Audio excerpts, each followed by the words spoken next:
দাড়ি কাটে আর আহলে হাদিস দাবি করে। তো এই আহলে হাদিস দাবি করাটা কেমন, এর একটা সুন্দর একটা উত্তর দিচ্ছি, যেটা আমার চাইতে বড় বড় আলেমদের কাছ থেকে শিখা।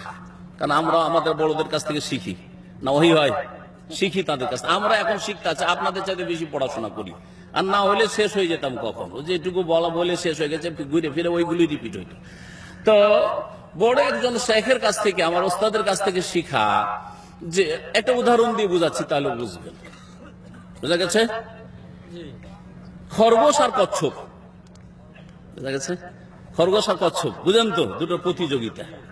খরগোশ আর কচ্ছপ, একজন হচ্ছে খরগোশ আর একজন হচ্ছে কচ্ছপ। হ্যাঁ, কচ্ছপ গন্তব্য স্থানের দিকে যাচ্ছে, যাবে এখান থেকে মক্কা। খরগোশও বলছে মক্কা যাব, আর কে কচ্ছপ বলছে মক্কা যাব। কচ্ছপ মক্কার রাস্তা ধরেছে। কচ্ছপ আস্তে চলে না জোরে চলে? আস্তে আস্তে। খরগোশ জোরে চলে। কচ্ছপ মুখে বলছে মক্কা যাব, কিন্তু মক্কার উল্টো দিকে রিয়াজের রাস্তা ধরেছে। কথা বুঝতে পেরেছেন? এখন কে তাড়াতাড়ি মক্কা পৌঁছিবে? হ্যাঁ, কে তাড়াতাড়ি মক্কা পৌঁছিবে? কচ্ছপ। আর খরগোশ একটু দেরি করে মক্কা পৌঁছে যাবে, তাই না? হ্যাঁ, ওই রাস্তা যদি চলতেই থাকে চলতে থাকে, আর ফিরে আসলো না। মুখে বলছে মক্কা যাব, আর সে যাচ্ছে কোন দিকে? রিয়াজ। রিয়াজ পার হয়ে গেল, ওকে বলছে না না এদিকে মক্কা না, বলছে না এদিকে মক্কা আছে। মানলো না, চলে গেল। কোথায় পৌঁছিবে?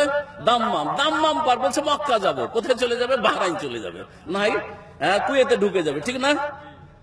যত যাচ্ছে মক্কার কাছে হচ্ছে না দূরে? মক্কার কাছে হচ্ছে খরগোশ না দূরে? মক্কা থেকে দূরে চলে যাচ্ছে, ঠিক কিনা?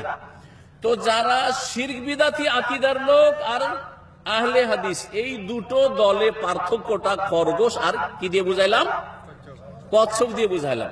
আহলে হাদিসদের মধ্যে যারা আমলে ত্রুটি রাখে, দাড়ি ছোট রাখে বা দাড়ি মুন্ডন করে, ঈমান ভঙ্গ করে না, বড় শিরক করে না, কিন্তু বিভিন্ন রকমের কাবিরা গুনাহতে বা সাগীরা গুনাহতে লিপ্ত, তারা হচ্ছে কচ্ছপ মার্কা মুসলিম।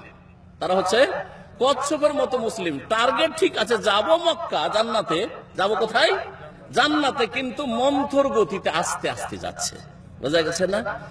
আর বিদাতিরা যারা কি পড়ে? ফরজ নামাজ পড়ে, আর এশার 7 রাকাতের জায়গায় 17 রাকাত পড়ে, আর ইশরাক পড়ে, সলাতুল দোহা পড়ে, এমনকি সলাতুল আওয়াবিনের বিদাতি নামাজও পড়ে।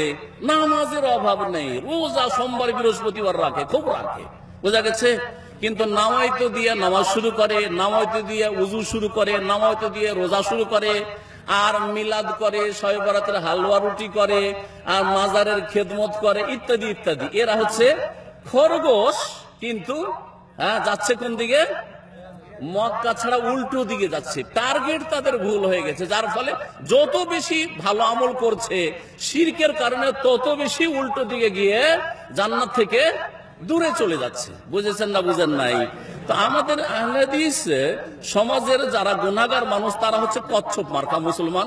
আর আহলে হাদিস সালাফি হওয়ার পরে যারা আকীদায়ও ভালো, আমলেও ভালো, আখলাকেও ভালো, হালাল রুজি খায়, তারা হচ্ছে সত্যিকার খরগোশ, আর গন্তব্য স্থানের দিকে যাচ্ছে, জান্নাতের পথে যাচ্ছে। ওরা দ্রুত বেগে যাচ্ছে। বোঝা গেছে? আশা করি ক্লিয়ার ইনশাআল্লাহ।